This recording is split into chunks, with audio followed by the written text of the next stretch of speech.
गुड़ तहरो लागी नंदी बाबा परिला रौरो पाइयानु हो।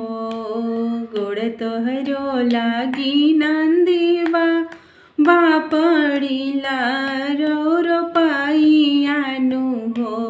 ए नंदी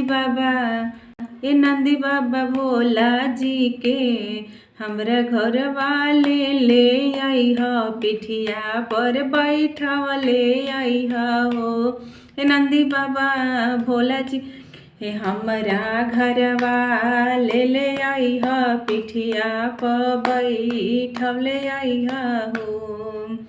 गाई के गोबर मांगले बानी आंगनली बोले बानी आंगनली बोले बानी हो।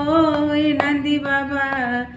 नंदी बाबा गजमोती चौकापू रौले बानी हमरा घरवा ले आई हो। गंगा जी के जलवा गले बानी गेड़ुआ भा रौले बानी गेड़ुआ भा रौले बानी हो।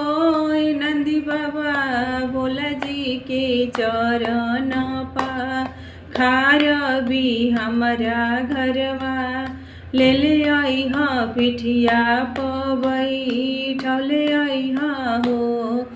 गोड़ तहरो लागी नंदी बाबा पढ़िला रौरो पैया पढ़िला रौरो पैया नु हो। ए नंदी बाबा भोला जी के हमरा घरवा ले आई हा। पिठिया पर बैठले आई हो।